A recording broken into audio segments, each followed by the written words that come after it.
So, ladies and gentlemen, on this Easter weekend, I have to declare a conflict of interest. This is the actor I'm named after. My mother gave me this actor's name because she didn't want anybody else in our family named after a common name. And this guy went on to great success until an unfortunate incident caused his passing much, much too soon at the age of 42. So today we're going to be talking about the very, very handsome and the very diverse character actor, Jeffrey Hunter.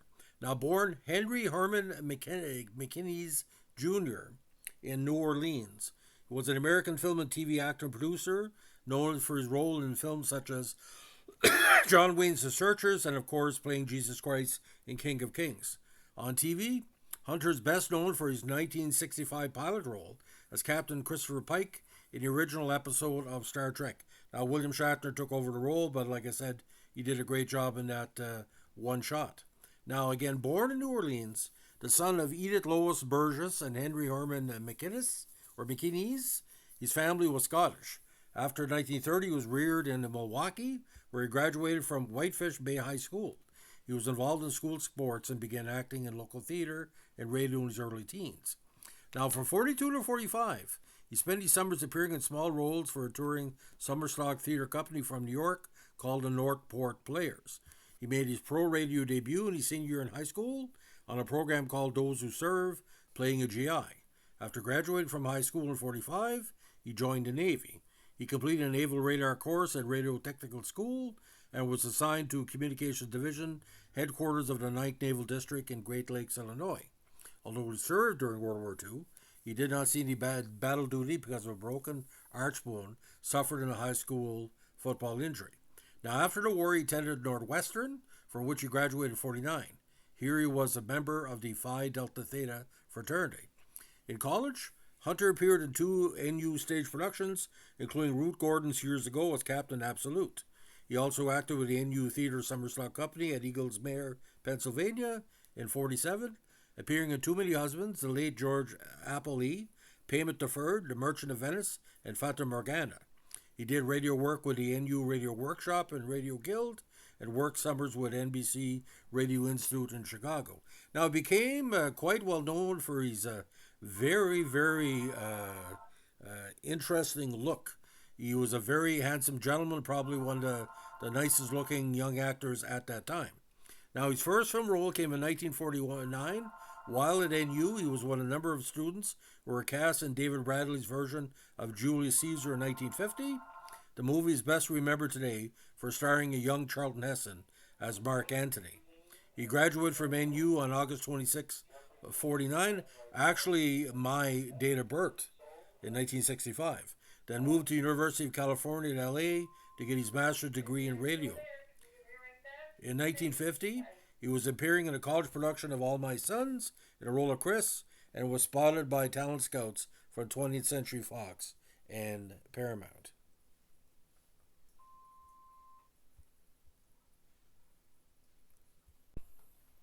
So his career is starting to really come into focus. Now, the All My Sins performance allowed him to be spotted again by talent scouts from 20th Century and Paramount. Paramount eventually tested him doing 2 scenes from All My Sons with Ed Begley Sr. Now, what really stood out for a lot of people with his style was a very natural handsomeness that he brought to everything. They were impressed and offered him an option. Daryl F. Zanuck of Fox heard about this and offered him a long-term contract. The young actor agreed, and the studio changed his name to Jeffrey Hunter on June 1st, 1950. This was a few years before Tab Hunter became Tab Hunter, by the way. Now, Fox started off Hunter in a small role in 14 Hours, shot in New York City for director Henry Hathaway. Deborah Paget and he were 2 young people who will connect while watching a man about to jump off a ledge. He had a 2-minute scene in Call Me Mister in 1951 that was given a bigger part in the all-male war movie The Frogmen for director Louis Milestone, supporting Richard Widmark and Dana Andrews. Among his fellow support players were Robert Wagner, another young male under contract to Fox at the time. The 2 actors would then appear in several movies together and were awful rivals for the same part. Hunter was then at Campus Casanova in a Gene Crane drama, Take Care of My Little Girl, directed by Gene Niglioso. Now, fan response to these appearances was positive, and Hunter moved into leading roles with Red Skies of Montana in 52, billed third in a film about smoke jumpers with Richard Widmark. He had a more conventional male juvenile lead in Bells on Her Toes, a sequel to Cheaper by the Dozen, which reunited him with Crane. Now, Marilyn Monroe was a big fan as well. She later gave an interview where she discussed Hunter's appeal. To me, Jeff is the acme of young American manhood. While he looks like he just stepped off a college campus. He's extremely handsome, but that is not what impresses me. He has sort of, an all-encompassing type of magnetism. He's a walking advertisement for marriage. You can't be with Jeff more than 2 minutes without realizing that he takes his marriage seriously and adores his wife and child. He talks about them constantly and with extreme pride. You'll be certain to guess, even without knowing, that Jeff is a real athletic type. He likes to ski especially, and could you think of anyone who would look better soaring down a mountain? Now, Fox eventually gave Hunter his first starring role in Lure of the Wilderness in 52, a remake of Swamp Water, directed by Niglosco and opposite Gene Peters. Now, after Dreamboat in 1952, where Hunter supported Clifton Webb and Ginger Rogers, he was given his best role yet, the starring part in a war film, Sailor of the King, based on C.S. Forster's book Brown and Resolution. Although financed by Fox, it was essentially a British film with British talent. Hunter was cast as a Canadian to explain his accent, and his casting led to some difficulties with British film unions. At the time, they had to only employ people who could do a similar part. It was very difficult to bring in American actors on Brit shows. Now, Sailor of the King was a minor success, as was a Western Hunter made with Mitzi Gaynor, Three Young Texans. Princess of the Nile was an Eastern with Deborah Paget in the title role. It was not particularly successful either, and Hunter did not manage to transition into a top-line star. The title role in Prince Valiant, which had been mentioned for him, was eventually given to Robert Wagner. On this, he said it was a terrible disappointment to me. I just don't know what to do. It seemed my career was over. They were making a lot of pictures on the lot, but I wasn't cast in any of them, and I couldn't understand why, particularly since I started out with such a terrific lot of luck. Now, Fox eventually let him out, along with Paget, to Allied artists to play the abolitionist Owen Brown in Seven Angry Men, with Raymond Massey in the lead. Now, Hunter then played an Indian chief in the Western Whitefeather, essentially supporting Robert Wagner. It was a moderate hit to the box office. Hunter said after it, I had no media picture scheduled. Nothing seemed to be coming up.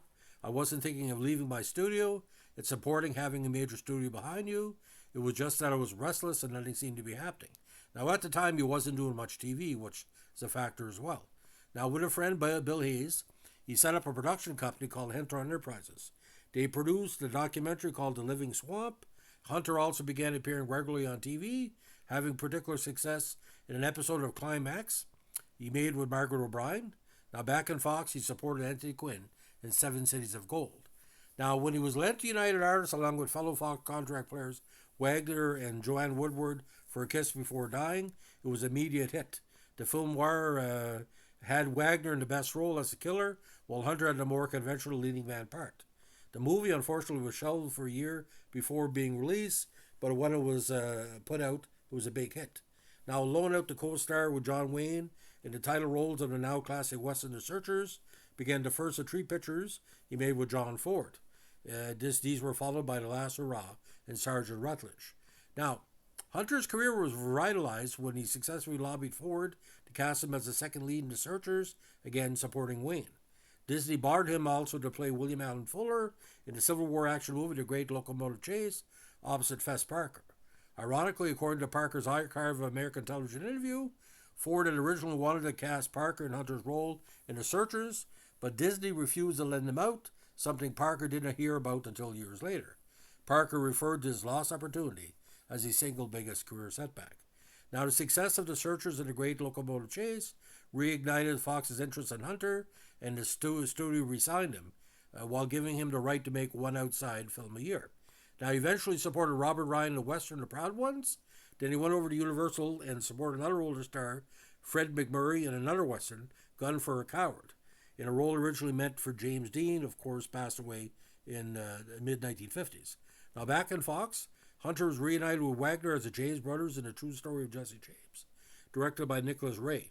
Hunter played Frank, who was mildly popular, although considered a critical disappointment.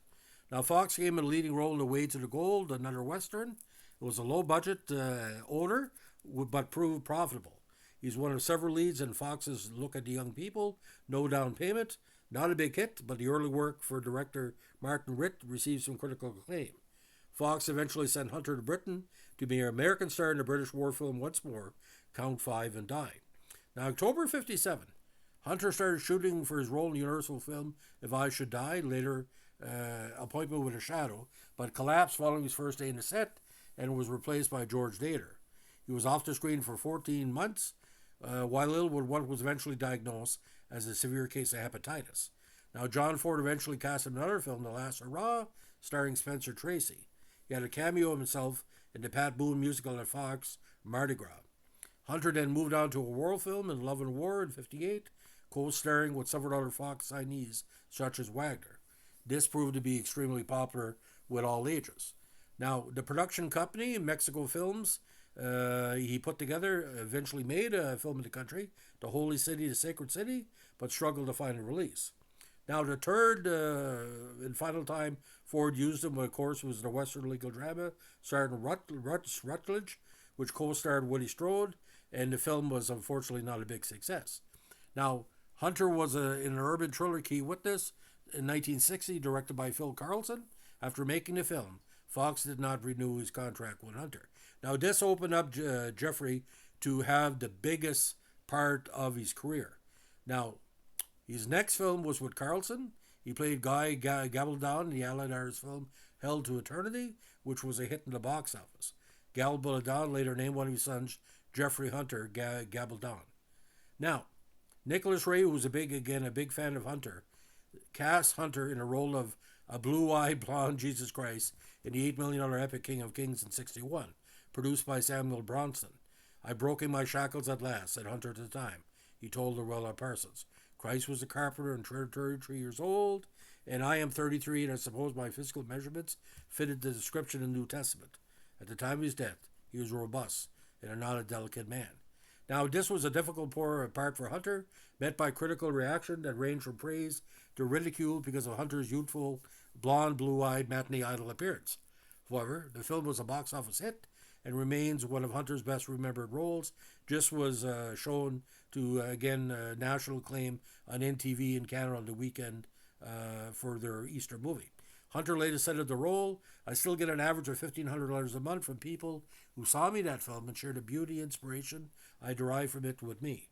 There are some things that can't be measured in dollars and cents, and how can anyone put a price, even the price of a $1 million career, on the role of the greatest being this mortal world has ever known?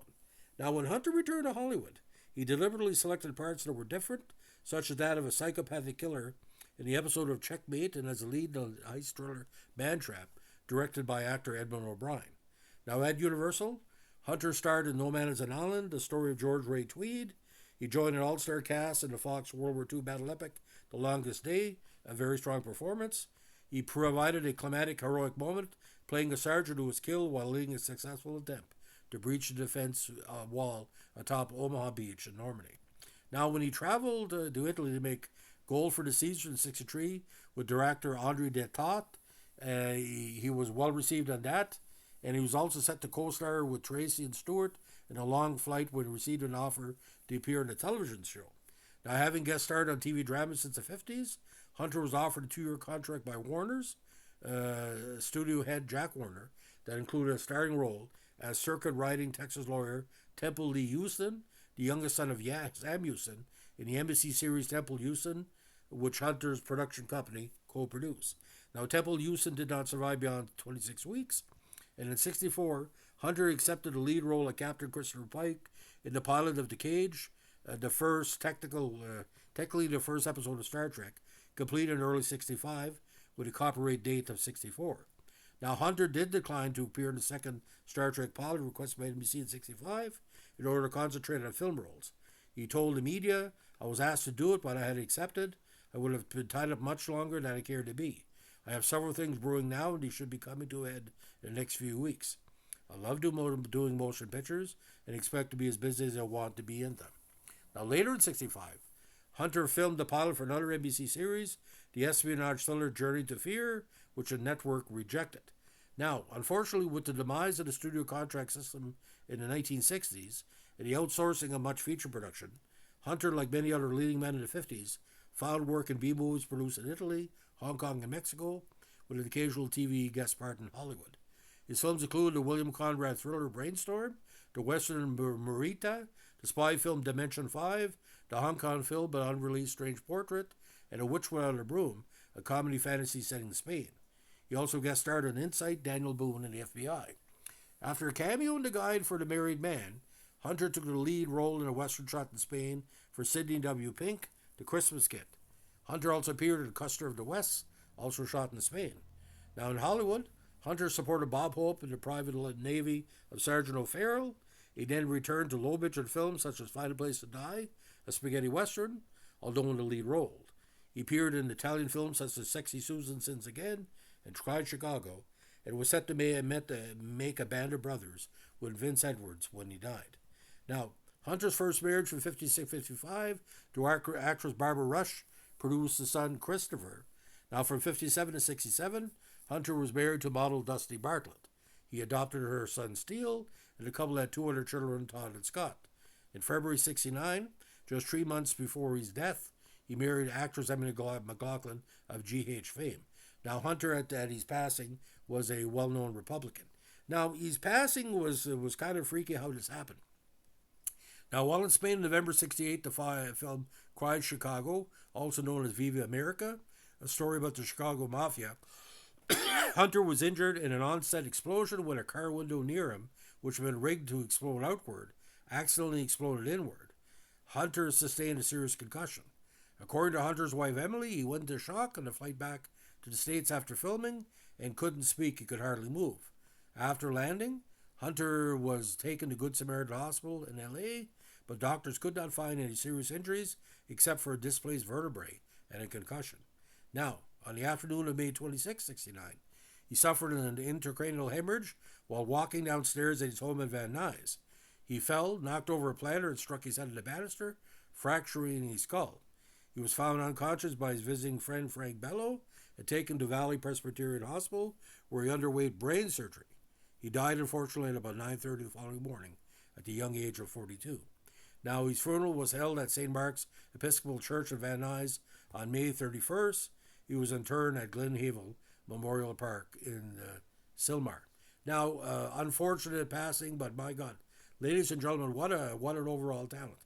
Now, filmography movies: Julius Caesar, Call Me Mister, 14 Hours, The Frogman, Take Care of My Little Girl, Red Skies of Montana, Bells on Their Toes, Lure of the Wilderness, Dreamboat, Sailor of the King, Three Young Texans, Princess of the Nile, White Feather, Seven Angry Men, Seven Cities of Gold, The Living Swamp, The Great Locomotive Chase, A Kiss Before Dying, The Searchers, The Proud Ones, Gun for a Crowd, The True Story of Jesse James, The Way to the Goal, No Down Payment, Count Five and Die, The Last Hurrah, In Love and War, La Ciudad Sagrada, also credited as producer, Sergeant Rutledge, the last film for John Ford, Held to Eternity, Key Witness, Man Trap, King of Kings, No Man Has an Island, The Longest Day, Gold for the Caesars, The Man from Galveston, Marietta, Uncle Tom's Cabin, Brainstorm, Dimension 5, Strange Portrait, A Witch Without a Broom. Sorry about that. A Guide for the Married Man, The Christmas Kid, Cutter Hustler of the West, The Private Navy of Sergeant O'Farrell, Find a Place to Die, Sexy Susan Sins Again, Supercore 38, and Viva America, and numerous TV productions, of course, Star Trek and the Temple Houston, the most notable. Ladies and gentlemen, he is missed every day in our family, my whole extended clan, my mother especially, God bless her soul, loved Jeffrey Hunter, and like I said, he was that handsome he could play anything. He would have probably played Superman or Batman down the road, and the popularity of George Clooney and other actors look like him all come down to Jeffrey Hunter. So if you like what we're doing here, or celebrity profiles, tribute profiles, let us know with a like, comment, subscribe, or share. Have a good one. Bye.